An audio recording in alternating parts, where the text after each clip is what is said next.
सुप्रभात बच्चों। अभी आपने हिंदी गानों की दो पंक्तियों को सुना। पहली पंक्ति है चलते चलते यूं ही रुक जाता हूँ मैं, और दूसरी पंक्ति है रुक जाना नहीं तो कहीं हार के। इन दोनों पंक्तियों में एक शब्द कॉमन है, रुकना। चलते चलते जब हम थक जाते हैं तो रुक जाते हैं, हमें एक आराम की आवश्यकता होती है और हम आराम करने के लिए थोड़ा सा रुक जाते हैं। बच्चों, यात्रा में ठहराव बहुत ज़रूरी है, लेकिन एक उचित स्थान पर। मान लीजिए हम कहीं जा रहे हैं, चाहे पैदल हो या गाड़ी से हो, हम बहुत थक गए हैं, शरीर से भी और मन से भी, लेकिन हम चले जा रहे हैं, आंखें हमारी झपी जा रही हैं, नींद आ रही हमको, हम थकान से बिल्कुल चलने में असमर्थ हैं, लेकिन हम फिर भी अपनी यात्रा को रोक नहीं रहे हैं, चले जा रहे हैं। तो जानते हैं इसका परिणाम क्या होगा? या तो हम गलती से अपना रास्ता भूल जाएंगे, या तो एक्सीडेंट कोई कर बैठेंगे। तो इस जगह पे हमारा ठहरना ज़रूरी है, रुकना ज़रूरी है। तो बच्चों, आप जानते हैं कि हमसे ना रुकने के लिए कब कहा जा रहा है, कि हमें कब नहीं रुकना चाहिए। मान लीजिए कि हम किसी रास्ते से जा रहे हैं, सामने से भी गाड़ी आ रही है और पीछे से भी कोई गाड़ी आ रही है, और हम बीच में ही खड़े हो जाते हैं, बीच में ही रुक जाते हैं। तब इसका परिणाम क्या होगा? इसका परिणाम भी एक भयंकर एक्सीडेंट होगा। तो बच्चों, हमको ये जानना ज़रूरी है कि कब हमें रुकना चाहिए और कब हमको नहीं रुकना चाहिए।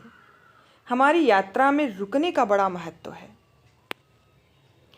अब आप कंफ्यूज होंगे कि हमने आपको 2 लाइनें फिल्मी गानों की सुनाकर और इतने सारे रुकने के नियम क्यों बता रहे हैं। बच्चों, इसका भी एक कारण है।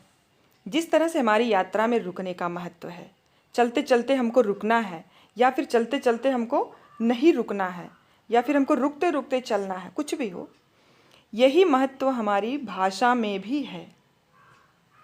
हम भी बोलते बोलते कुछ देर के लिए आराम चाहते हैं, थोड़ा सा आराम चाहते हैं, और हमारी व्याकरण में, हमारी हिंदी भाषा के व्याकरण में इस रुकने को, इस ठहराव को विराम कहा गया है।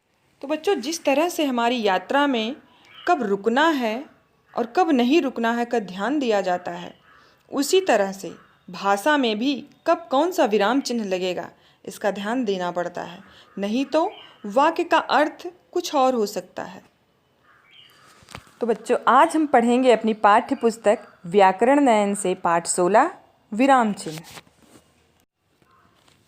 किसी भी भाषा में बोलते, पढ़ते अथवा लिखते समय भावों को प्रकट करने के लिए कहीं कहीं रुकना पड़ता है।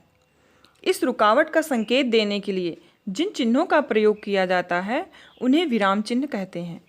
विराम चिन्ह को समझने के लिए पहले हम उसकी परिभाषा को पढ़ते हैं।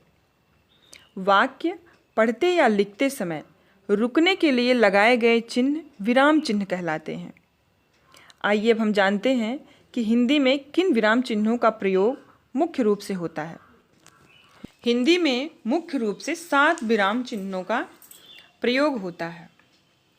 पूर्ण विराम, अल्प विराम, प्रश्नवाचक चिन्ह, विस्मयादिबोधक चिन्ह, उद्धरण चिन्ह, कोष्ठक चिन्ह और योजक चिन्ह।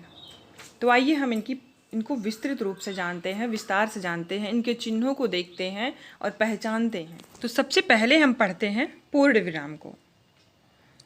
हिंदी में आपने देखा होगा कि हिंदी भाषा में जब वाक्य पूरा हो जाता है तो एक छोटी सी सीधी लाइन खींच देते हैं, जिससे ये पता चलता है कि अब हमें कुछ देर तक रुकना है।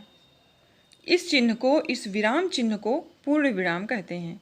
जैसे अपना पाठ पढ़ो, मोहन खा रहा था, सोहन घर जा रहा था, बंदर घूम रहा था, बैल खेत में चर रहा था, बालक स्कूल जा रहा था, कुत्ता भौंक रहा था, बुढ़ा खांस रहा था, इत्यादि।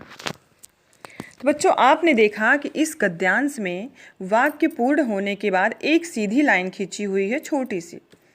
इस छोटी सी सीधी लाइन को ही हम पूर्ण विराम कहते हैं, जिससे ये सिद्ध होता है कि अब हमारा वाक्य पूर्ण हो गया है।